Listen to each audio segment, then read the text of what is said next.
Hello student. आज के optics के लेक्चर 5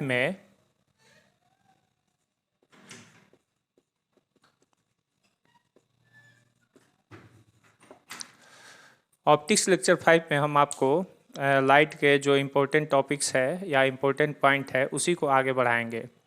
इम्पोर्टेंट पॉइंट में हम आपको इससे पहले बता चुके हैं कि लाइट एक ट्रांसवर्स वेव है और लाइट एक नॉन मैकेनिकल वेव भी है। और ट्रांसवर्स वेव क्या होते हैं, लॉन्गिट्यूडनल वेव क्या होते हैं, और मैकेनिकल वेव क्या होते हैं, नॉन मैकेनिकल वेव क्या होते हैं, ये सारी बातें हम समझा चुके हैं। अब हम थोड़ा सा आगे लेकर बढ़ेंगे और थोड़ा सा डीप लेवल पर हम जाएंगे और लाइट को थोड़ा सा डीप लेवल पर हम लोग समझने की कोशिश करेंगे। बहुत सारे ऐसे पॉइंट्स होते हैं लाइट से रिलेटेड जिन्हें आप लोगों को मतलब समझ लीजिए कि बेसिक कक्षाओं में जैसे 10th और 9th में ये सब जानकारी नहीं दी जाती है। इंटर में भी कुछ ऐसे पॉइंट्स होते हैं जिन्हें आपको जानकारी नहीं दी जाती है, लेकिन उन बातों को भी हम आपके सामने रखेंगे और कोशिश करेंगे कि जितनी भी बातें हैं लाइट से रिलेटेड हम आपको अच्छे तरीके से समझा दें। तो चलिए शुरू करते हैं बच्चों। लाइट इज एन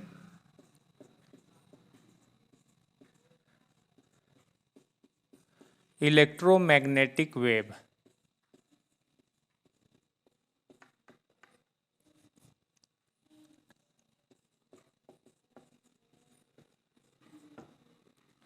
प्रकाश एक विद्युत चुंबकीय तरंग होता है।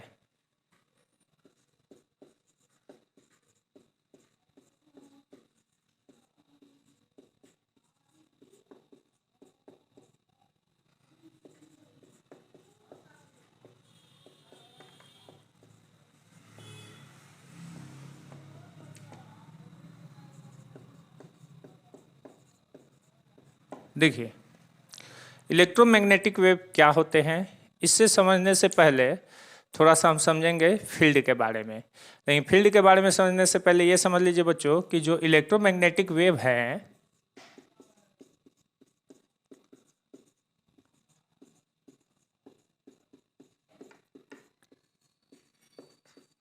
यानी विद्युत चुंबकीय तरंग,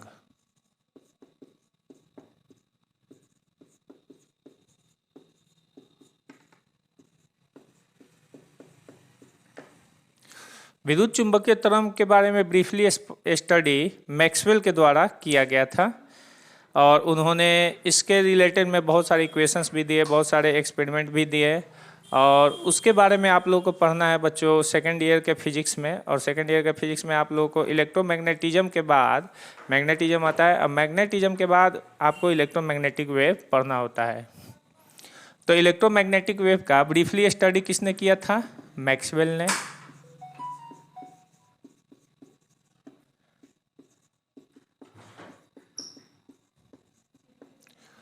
और उससे रिलेटेड उन्होंने इक्वेशन भी दिया था। वो इक्वेशन अभी हम आपके सामने रखेंगे तो आप लोगों को समझ में भी नहीं आएगा, लेकिन जैसे जैसे हम आपको लेक्चर आगे बढ़ाते जाएंगे, अगर आगे जैसे जैसे पोर्शन शुरू होंगे, ब्रांच शुरू होंगे, तो उन सारे पोर्शन और ब्रांच में हम आपको एक एक टॉपिक्स को हम क्लियर करते चलेंगे।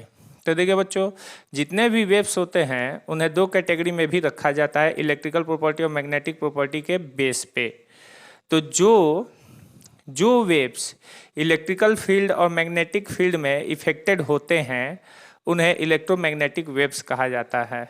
और इलेक्ट्रोमैग्नेटिक वेव्स का थेसिस कब सामने आया? तो बच्चों, जब एटम के एक्साइटेड स्टेट से जब लाइट निकलती है तो उन लाइटों को हम लोग प्रिज्म से होकर पास कराते हैं तो एटॉमिक स्पेक्ट्रम बनता है।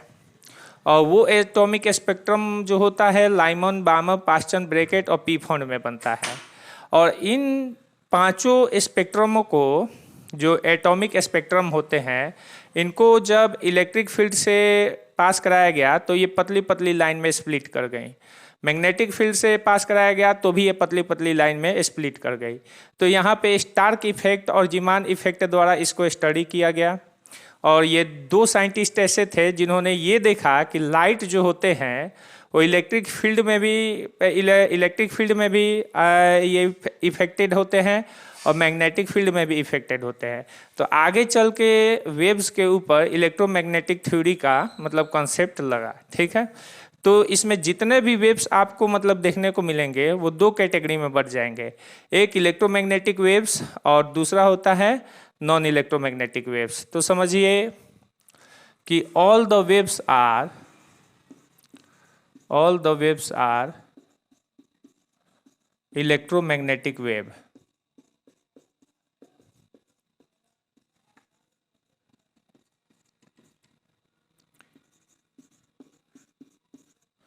सभी तरंगे विद्युत चुंबकीय तरंगे होती है।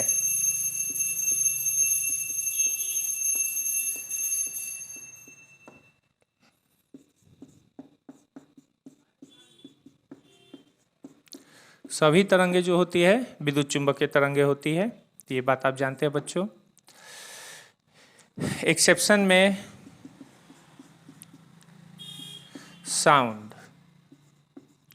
साउंड जो होता है आपका नॉन इलेक्ट्रोमैग्नेटिक वेव होता है।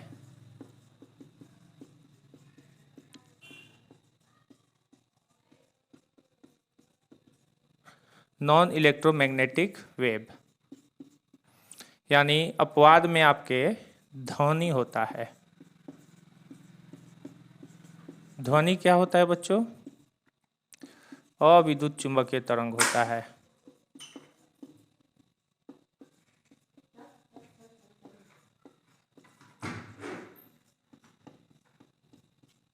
अविद्युत चुंबकीय तरंग होता है। हम आपको इससे पहले भी समझा चुके हैं कि अगर सभी वेव्स एक कैटेगरी में रहेंगे तो साउंड आपका अलग कैटेगरी में आ जाता है। तो एक बात समझना है आपको कि ये इलेक्ट्रोमैग्नेटिक वेव का कॉन्सेप्ट क्या है, तो थोड़ा सा आप समझ लीजिए बच्चों कि इस पूरे यूनिवर्स में फील्ड जो होते हैं यानी क्षेत्र, 3 टाइप्स के फील्ड होते हैं। पहला ग्रेविटेशनल फील्ड,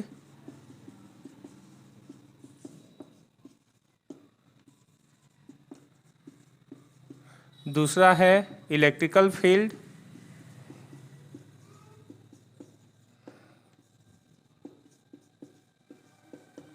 और तीसरा होता है बच्चों मैग्नेटिक फील्ड।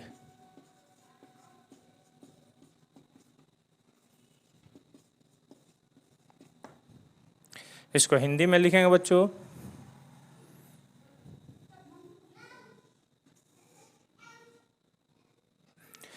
ग्रेविटेशनल फील्ड को हिंदी में लिखते हैं गुरुत्वीय क्षेत्र,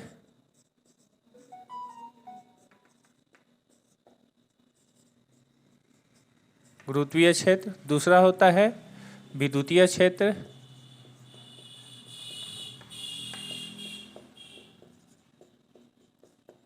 तीसरा होता है मैग्नेटिक फील्ड यानी चुंबकीय क्षेत्र।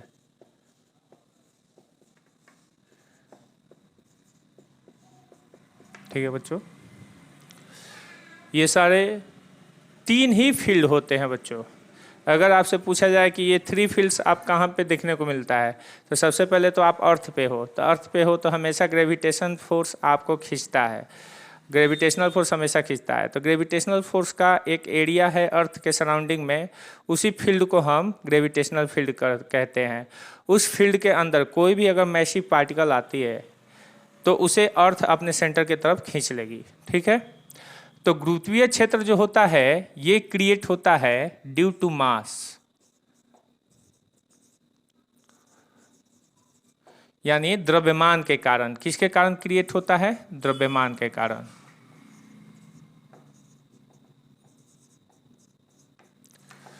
ठीक है, देखिए जितने भी इस संसार में मैसिव मटेरियल है, पूरे यूनिवर्स में जो भी मैसिव मटेरियल है, वो हर एक मैसिव मटेरियल अपने सराउंडिंग में ग्रेविटेशनल फील्ड क्रिएट करता है। लेकिन ये फील्ड का इफेक्ट तभी देखने को मिलता है जब उसका मास काफ़ी ज़्यादा हो जाए।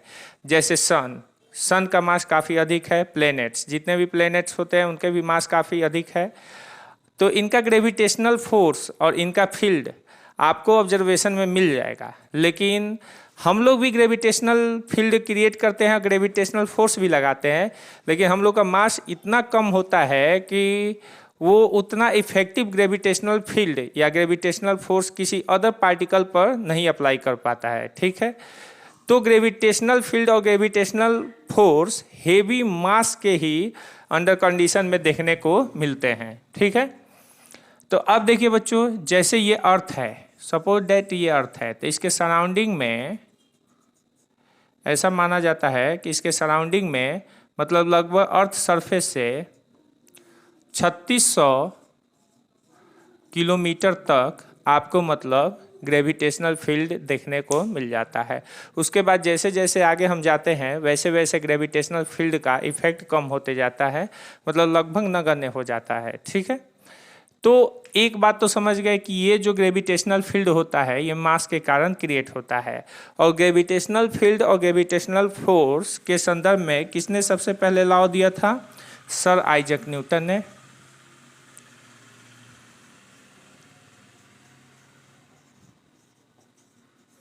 सर आइजैक न्यूटन ने दिया था। उन्होंने फोर्स का फॉर्मूला दिया था F बराबर G m1 m2 by r square. ये ग्रेविटेशनल फोर्स का फॉर्मूला हो गया था, और ग्रेविटेशनल फील्ड का जो फॉर्मूला था वो था G बड़ा M बाई आर स्क्वायर। ठीक है,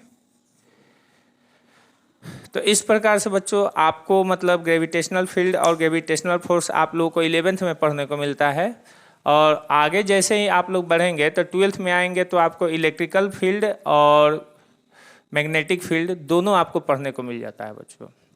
इलेक्ट्रिक फील्ड तो आपको इलेक्ट्रोस्टेट यानी स्टार्टिंग में ही मिल जाता है 12th के, और मैग्नेटिक फील्ड और मैग्नेटिक फोर्स जो होता है वो आपको इलेक्ट्रोस्टेट के बाद मैग्नेटिज्म और इलेक्ट्रोमैग्नेटिज्म में मिल जाता है बच्चों। ठीक है, तो अब देखिए विद्युतीय क्षेत्र जो है बच्चों ये किसके कारण क्रिएट होता है? तो ये क्रिएट होता है due to charge, due to charge यानी आवेश के कारण क्रिएट होता है।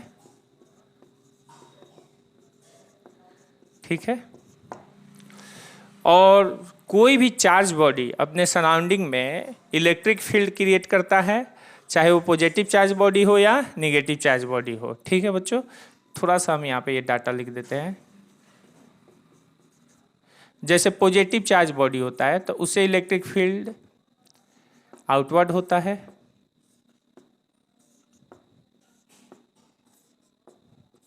ठीक है, और जो निगेटिव चार्ज होता है उससे फील्ड जो होता है वो इनवर्ड हो जाता है।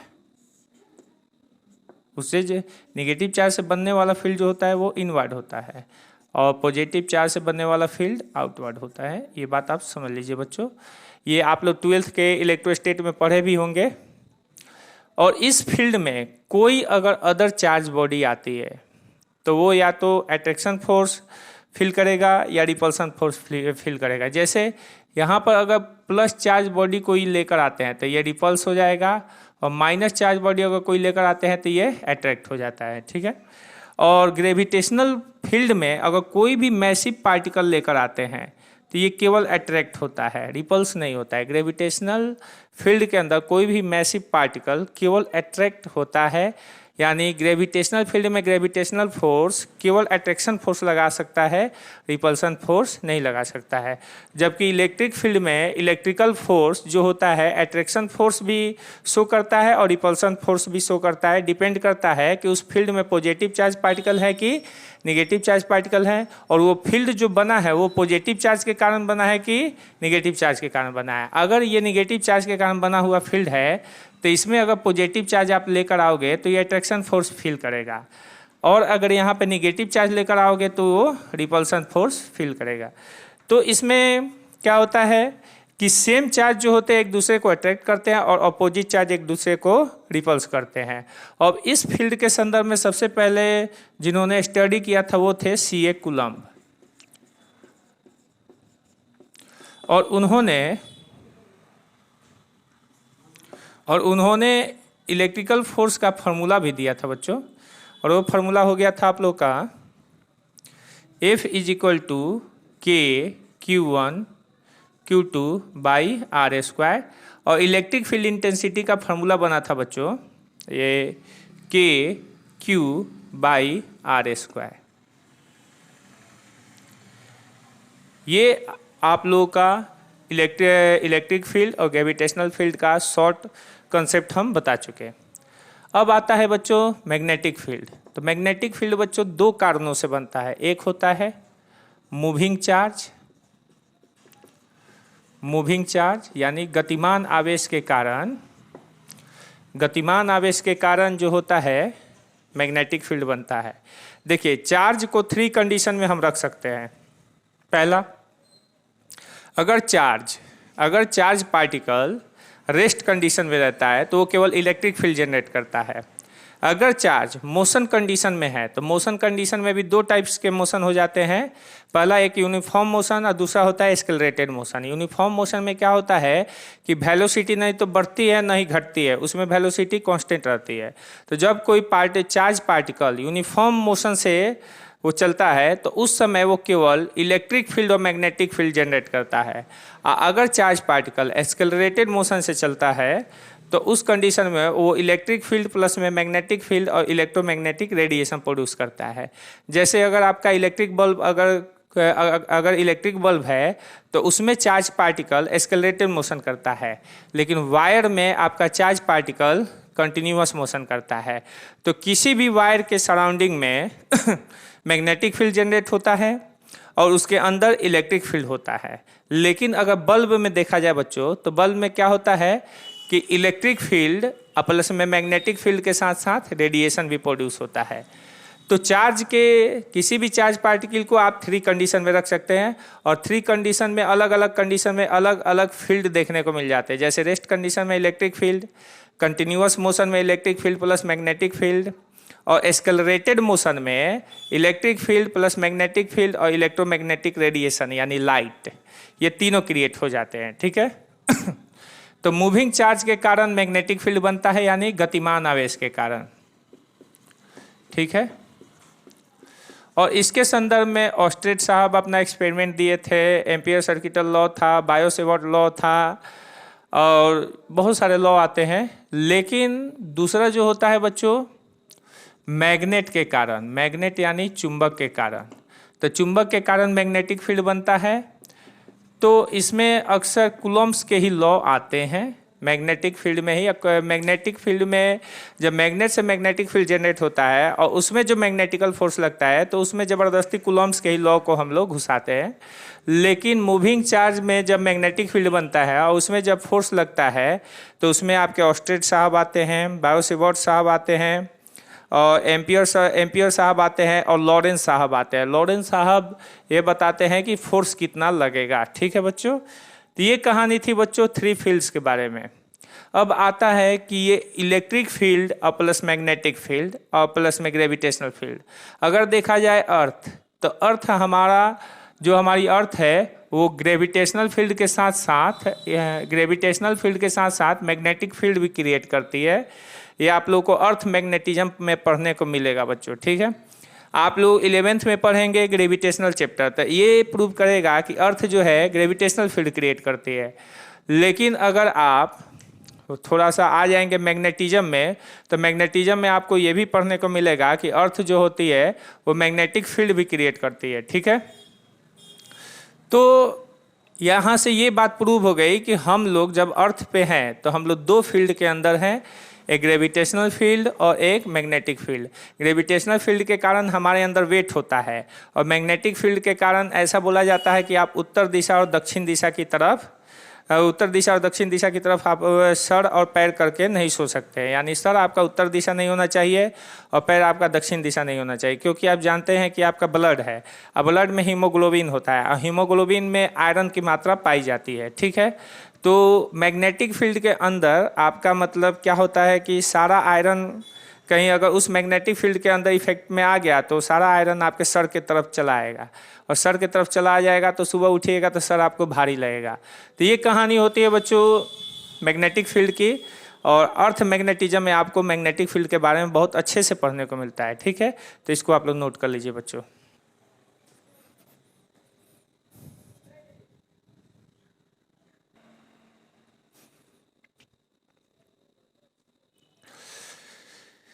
तो इतनी बातें समझ गए बच्चों कि फील्ड कितने होते हैं। तो फील्ड आपके 3 होते हैं, electric field, magnetic field and gravitational field.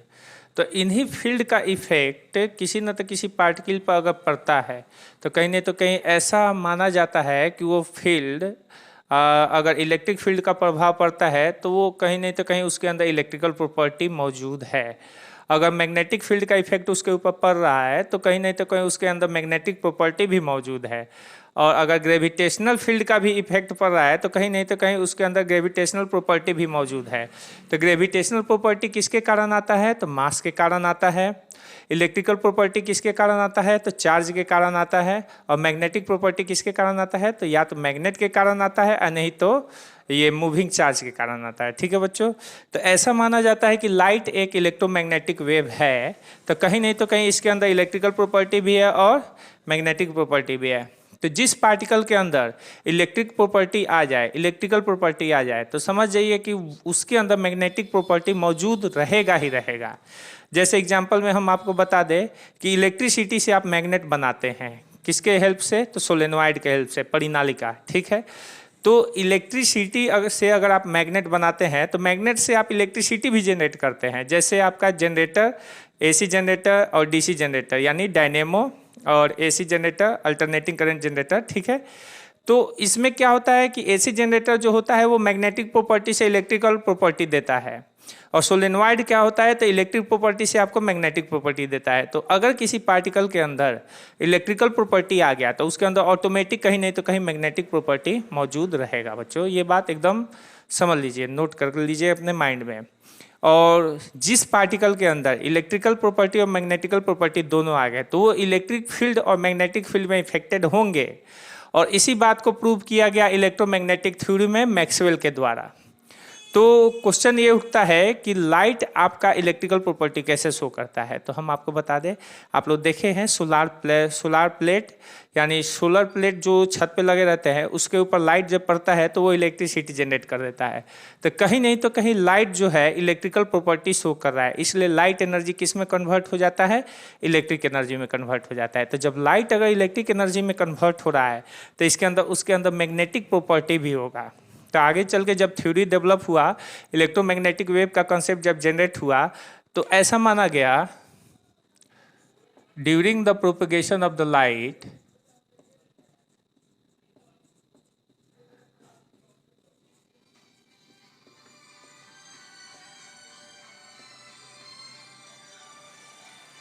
एक मिनट बच्चों,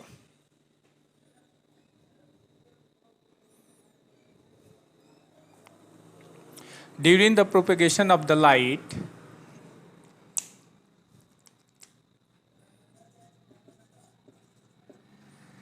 the electrical field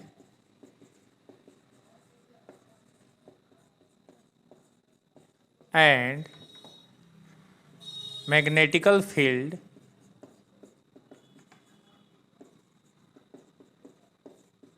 are created। प्रकाश के गमन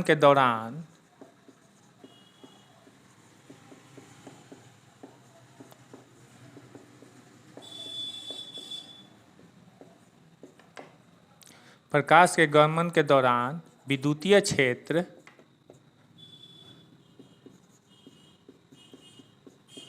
तथा चुंबकीय क्षेत्र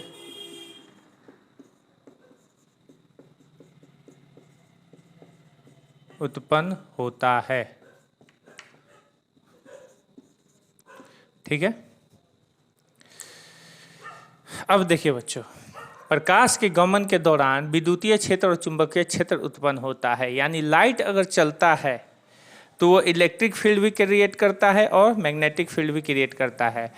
उसकी स्पीड इतनी अधिक होती है कि उस समय इलेक्ट्रिक फील्ड और मैग्नेटिक फील्ड को आप मतलब ये नहीं देख पाएंगे कि मतलब वो कब इलेक्ट्रिक फील्ड बनाया, कब मैग्नेटिक फील्ड बनाया। और किसी पॉइंट पर मतलब एक समय में आप उसके पॉइंट पर मतलब आप उसका स्टडी नहीं कर सकते, क्योंकि लाइट की स्पीड इतनी अधिक है कि वो 1 सेकेंड में 3 लाख किलोमीटर चली जाती है। ठीक है, तो लाइट अगर 1 सेकेंड में 3 लाख किलोमीटर चला जाता है तो आप कैसे किसी पोजीशन पर उसका इलेक्ट्रिक फील्ड और मैग्नेटिक फील्ड जनरेट कर सकते हैं। और कैसे उसका स्टडी कर सकते हैं, तो इसके लिए मतलब थोड़ा सा एक्सपेरिमेंट किया गया, तो उसमें देखा गया कि काफ़ी हाई स्ट्रॉन्ग इलेक्ट्रिक फील्ड होता है और काफ़ी डिस्टेंस पर उसको रखा जाए, मतलब वो जो इलेक्ट्रिक फील्ड जो हो काफ़ी स्ट्रॉन्ग हुआ, काफ़ी डिस्टेंस तक वो हो, ताकि मतलब लाइट के चलते ड्यूरेशन में मतलब उसकी स्पीड को भी वो कैप्चर करके मतलब उसके ऊपर इफेक्ट अपना डाल सके। जैसे क्या होता है कि एक बच्चा साइकिल धीरे धीरे चलाता है, तो हम क्या करते हैं, उसको आराम से पकड़ के रोक सकते हैं, लेकिन वही बच्चा काफ़ी स्पीड से अगर आपके पास से निकलता है तो आप उसको रोक नहीं सकते हो, यानी पकड़ नहीं सकते हो। तो मास वही था, मास वही था, बस केवल वेलोसिटी कम थी, तो उस समय आपने उसके ऊपर इफेक्ट डाल दिया। लेकिन जब उसी की स्पीड काफ़ी अधिक हो जाती है तो आप उसके ऊपर इफेक्ट नहीं डाल सकते हो, ठीक है, लेकिन हल्का सा डिस्टरबेंस प्रोड्यूस कर सकते हो। तो उतना डिस्टरबेंस नहीं देखने के बराबर होता है। अब समझ लीजिए कि लाइट की स्पीड इतनी अधिक है कि उसके स्पीड को कैप्चर कर पाना इतना आसान नहीं है। इस संसार में सबसे अगर कोई तेज गति से अगर फास्टेस्ट ट्रेवल करता है तो आपकी लाइट ही है। तो लाइट की स्पीड इतने अधिक होने के कारण उसके ऊपर किसी इफेक्ट को देखना इतना आसान नहीं होता है।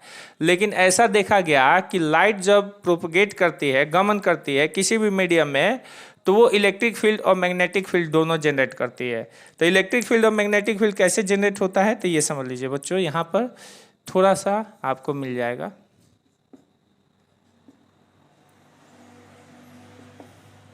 ये है लाइट का, लाइट चलते ड्यूरेशन में अगर इलेक्ट्रिक फील्ड ऐसे बनाएगा, ऐसे इलेक्ट्रिक फील्ड बनाएगा, तो मैग्नेटिक फील्ड ऐसे बनाएगा बच्चों, ऐसे।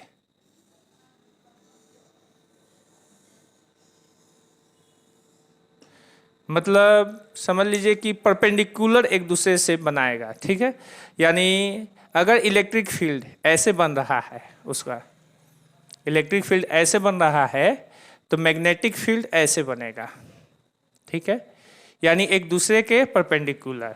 यानी इलेक्ट्रिक फील्ड और मैग्नेटिक फील्ड में जो डायरेक्शन होगा, अगर ये आपका इलेक्ट्रिक फील्ड है, ये आपका मैग्नेटिक फील्ड है, तो इलेक्ट्रिक फील्ड और मैग्नेटिक फील्ड 90 डिग्री पर बनेगा, ठीक है।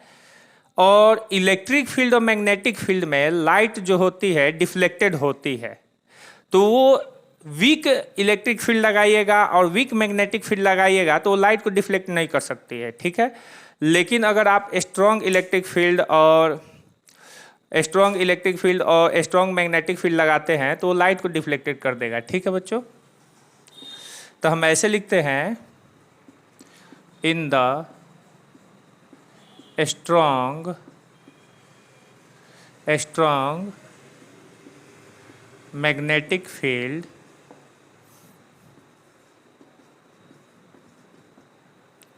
and a strong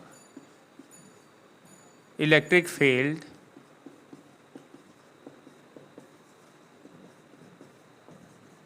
in the strong magnetic field and a strong electric field, the light is deflected.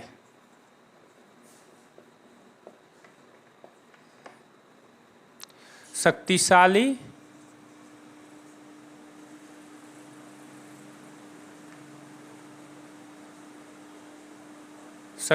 विद्युतीय क्षेत्र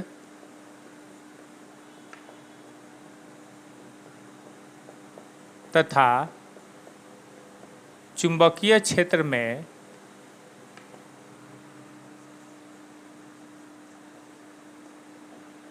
प्रकाश विक्षेपित होता है।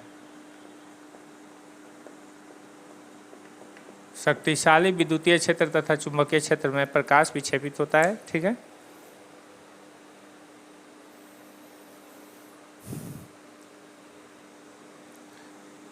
अब देखिए बच्चों, यानी लाइट के अंदर, यानी प्रकाश के अंदर इलेक्ट्रिकल प्रॉपर्टी भी है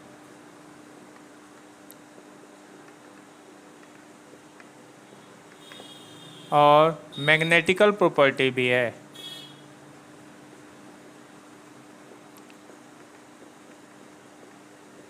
इलेक्ट्रिकल प्रॉपर्टी का हिंदी होता है विद्युतीय गुण।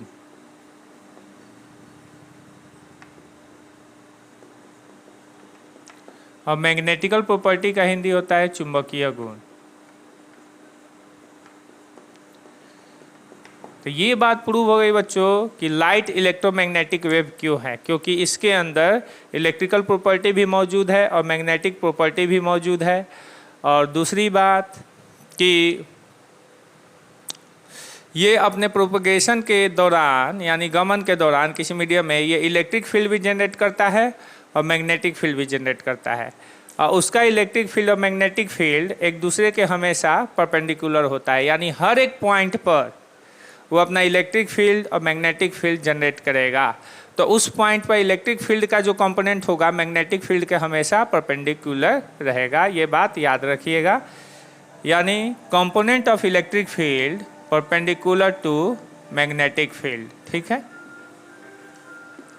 अगली बात कि क्या लाइट के ऊपर ग्रेविटेशनल फील्ड इफेक्ट डालता है कि नहीं डालता है। तो लाइट के ऊपर ग्रेविटेशनल फील्ड भी इफेक्ट डालता है।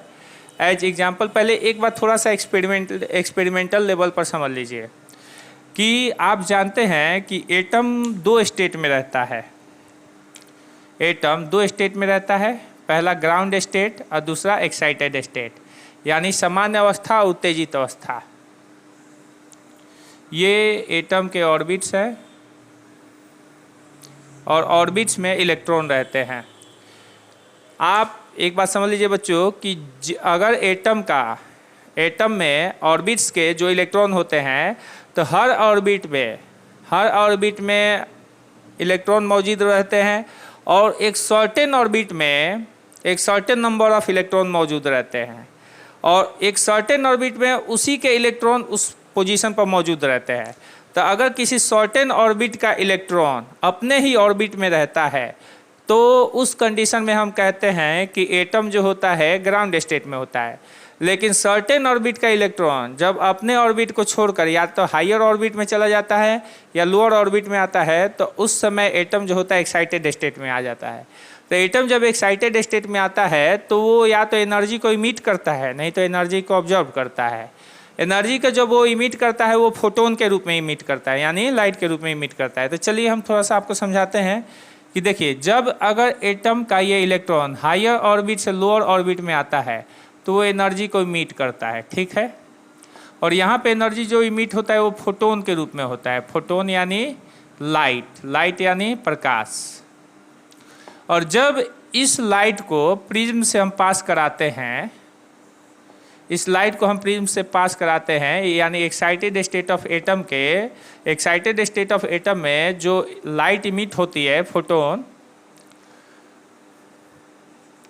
उसको अगर प्रिज्म से हम पास कराते हैं तो 5 स्पेक्ट्रम में स्प्लिट कर जाते हैं। पहला होता है लाइमन, दूसरा होता है बामर, तीसरा होता है पास्चन और तीसरा होता है ब्रैकेट और चौथा होता है पीफॉन्ड। अगर इन रे को, यानी ये जो 5 स्पेक्ट्रम टूटे हैं फोटोन के, अगर इनको इलेक्ट्रिक फील्ड और मैग्नेटिक फील्ड से पास कराया जाता है, यानी या तो यहाँ पे इलेक्ट्रिक फील्ड ले लीजिए या मैग्नेटिक फील्ड ले लीजिए। इलेक्ट्रिक फील्ड यानी विद्युतीय क्षेत्र और मैग्नेटिक फील्ड यानी चुंबकीय क्षेत्र। तो ये छोटे छोटे लाइनों में स्प्लिट कर जाते हैं, छोटे छोटे लाइनों में ऐसे स्प्लिट कर जाते हैं, पतले पतले लाइनों में स्प्लिट कर जाते हैं। पतले पतले लाइनों में इनके स्प्लिट करने के फेनोमेना को, मैग्नेटिक फील्ड के फेनोमेना को जीमान इफेक्ट कहा जाता है। Zeeman effect. और इलेक्ट्रिक फील्ड के फेनोमेना को स्टार्क इफेक्ट कहा जाता है। तो ये बात तो साबित हो गई कि जब भी कोई लाइट रे यानी मान लीजिए फोटोन के जो स्पेक्ट्रम होते हैं, जैसे वाइट लाइट के 7 स्पेक्ट्रम होते हैं, विबजियोर आप लोग पढ़े हो ना, बेजानी हपिनाला, तो उसके लाइट रे के स्पेक्ट्रम और एटम के लाइट रे के स्पेक्ट्रम में, तो एटम के लाइट रे के स्पेक्ट्रम को जब इलेक्ट्रिक फील्ड और मैग्नेटिक फील्ड से पास कराया गया तो ये पतले पतले लाइनों में स्प्लिट कर गए। तो ये बात हमें इस बात को साबित करती है कि लाइट के अंदर इलेक्ट्रिक फील्ड और मैग्नेटिक फील्ड में डिफ्लेक्ट होने की टेंडेंसी है। तो इलेक्ट्रिक फील्ड में मैग्नेटिक फील्ड में कोई तभी डिफ्लेक्ट होता है जब उसके अंदर इलेक्ट्रिकल प्रॉपर्टी होता है या मैग्नेटिकल प्रॉपर्टी होता है। ठीक है, अब हम बताते हैं कि लाइट तो इलेक्ट्रिक फील्ड में भी डिफ्लेक्ट कर गई, मैग्नेटिक फील्ड में भी डिफ्लेक्ट कर गई। अब क्या ग्रेविटेशनल फील्ड में हमारी लाइट डिफ्लेक्ट करती है कि नहीं करती है? तो ग्रेविटेशनल फील्ड में हमारी लाइट भी डिफ्लेक्ट करती है। Example black hole. Black hole में अगर लाइट जाती है तो वापस वहाँ से नहीं आती है। इसका मतलब ग्रेविटेशनल फील्ड भी उसके ऊपर प्रभाव डाला। अब आप सोचते होंगे कि क्या अर्थ पर ग्रेविटेशनल फील्ड लाइट के ऊपर इफेक्ट डालता है कि नहीं डालता है? तो देखिए बच्चों, लाइट इतनी हाई स्पीड से चलती है कि इसको पकड़ने के लिए काफ़ी स्ट्रॉन्ग ऑब्जेक्ट होना चाहिए जो उसको पकड़ सके। तो हम स्ट्रॉन्ग इलेक्ट्रिक फील्ड और स्ट्रॉन्ग मैग्नेटिक फील्ड लगाते हैं तो लाइट स्प्लिट कर जाती है या डिफ्लेक्ट कर जाती है। तो उसी प्रकार से हमें स्ट्रॉन्ग ग्रेविटेशनल फील्ड भी लेना पड़ेगा। तो इस यूनिवर्स में सबसे अधिक स्ट्रॉन्ग ग्रेविटेशनल फील्ड होता है तो उसका ब्लैक होल का होता है, यानी काल छिद्र। इसे काल छिद्र कहते हैं। काल छिद्र कहते हैं। काल छिद्र का ग्रेविटेशनल फोर्स इतना अधिक होता है कि वहाँ से अगर लाइट पास करेगी तो लाइट को ये अपने अंदर खींच लेता है। और इस संसार में सबसे अधिक ग्रेविटेशनल फील्ड देखा गया तो ब्लैक होल के अंदर देखा गया। और यही कारण है कि वहाँ पर लाइट जाती है तो वापस नहीं आ पाती है, जिसके कारण उसका इमेज क्या है और उसका शेप क्या है ये आज तक पता ही नहीं चल पाया। अगर किसी ऑब्जेक्ट का इमेज देखना है तो वहाँ से लाइट सोर्स से लाइट उसके ऊपर फेंका जाता है और वहाँ से रिफ्लेक्ट कराकर या तो कैमरे से कैप्चर किया जाता है या हमारे ह्यूमन आई द्वारा कैप्चर होता है, तभी उस ऑब्जेक्ट का इमेज हम देख सकते हैं, चाहे वो फोटो में देख सके या हम अपने आँखों द्वारा देख सकें। लेकिन ब्लैक होल लाइट को रिफ्लेक्ट ही नहीं होने देता है, तो वहाँ से जब लाइट वापस नहीं आ पाएगी इसलिए वहाँ पर डार्क रीजन बन जाता है। इसलिए वो बोला जाता है कि वो एक का मतलब क्या है, काल छिद्र है, ब्लैक होल है, यानी ब्लैक दिखता है।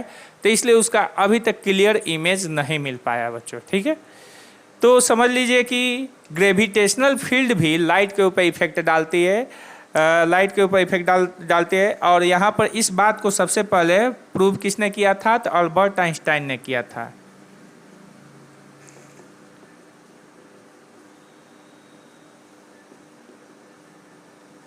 अल्बर्ट आइंस्टाइन ने इस बात को प्रूव किया था।